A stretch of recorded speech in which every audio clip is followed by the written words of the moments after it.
ආදරණීය ඔයාලා මුණ ගැහෙන මම අදත් ආවා.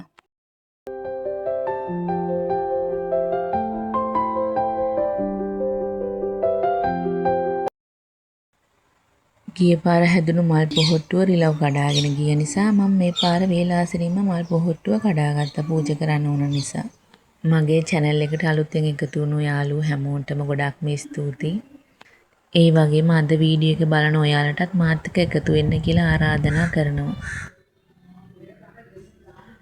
අපිම ඉඳපු පැලයකින් මලක් ගෙඩියක් එනවා දකින්න එක තරම් ඒ සතුට අපට ආයිත් වෙන කිසිම දෙයකින් ගන්න බෑ.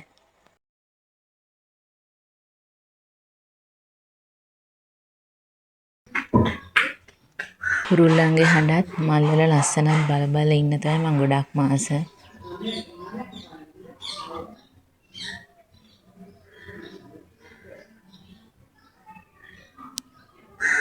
මේ පාරත් මගේ රෝස ගහේ ලස්සන මල් පිපිලා.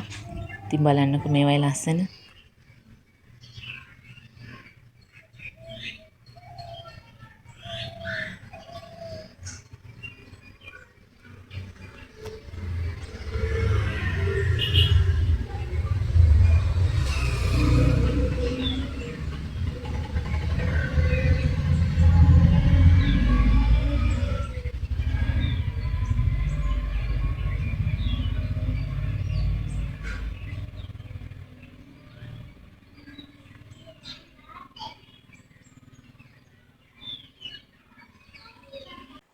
ඉතින් මට මෙන්න මේ කොට කෑල්ල හම්බුණා. මෙන්න මේ ලස්සන කැලෑ ගස් ටික අරගෙන තමයි මේ වැඩේ කරන්න හදන්නේ. මෙන්න මේ වගේ තමයි මම මේ කොටේ හරි ගසගත්තේ. ඉතින් දවසක් පාන්දර හරිම දුක හිතෙන වැඩක් වුණා. මෙන්න මේ කුරුළු පැටියා බිම වැටිලා හිටියේ. සත්ත්ව ලෝකේ එහෙම තමයි. දුර්වලම පැටිය පෝෂණය කරන්නේ නැහැ. එයාව ඉතින් කූඩුවෙන් අයින් කරලා දානවා. මීට කලිනුත් මෙහෙම වෙලා තියෙනවා. මං ඉතින් එයාව අයින් කරා. ඉතින් මේ බලන්නකෝ මේ ඉන්නේ අපේ වහල උඩ. මොනර හරිම ආඩම්බරයි කියලා අහලා තිබුණට මමත් එදා තමයි හරියට මේක දැනගත්තේ. මොකද මම මේ හරියේ ඉන්න නිසා මගේ දිහා හැරිලවත් බැලුවේ නැහැ.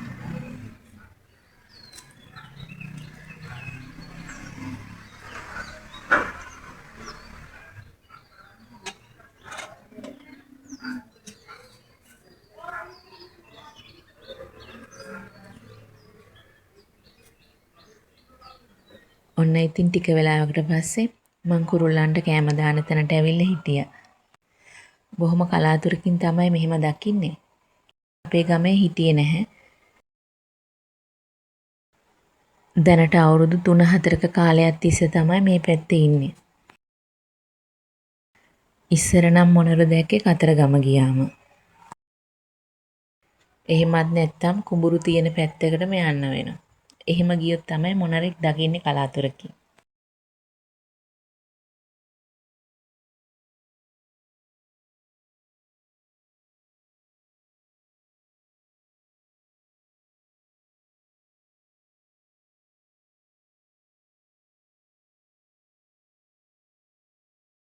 මොනරට තියෙන බලන් ඉන්න ආස හිතෙන ලස්සන.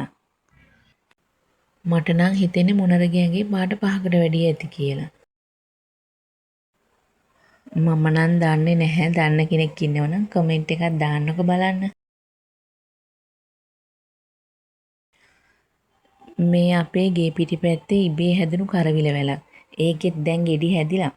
හැබැයි ඒවට පණුව වහනවා.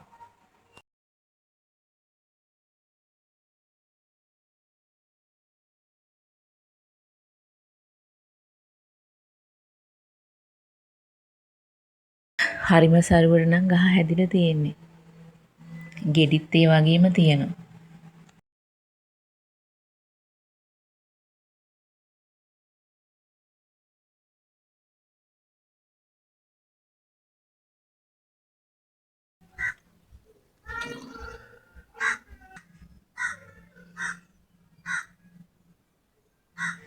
ඔන්න ඉතින් දැන් දවල් වෙලා මම මේ පැත්තට ආවේ. එතකොටත් ඉතින් මොනර වහල උඩ හිටියේ. මට ඉතින් මේක පෙන්වන්න හිතුණා. ඔයගොල්ලෝ ඉතින් මොනර පියාඹනව දැකලා නැතුව ඇතිනේ සමහර විට. එහෙනම් ඉතින් මම අදට ගිහින් එන්නම්. ආයෙ දවසක මුණ ගැහෙමු. ඔයාලට සුබ දවසක්.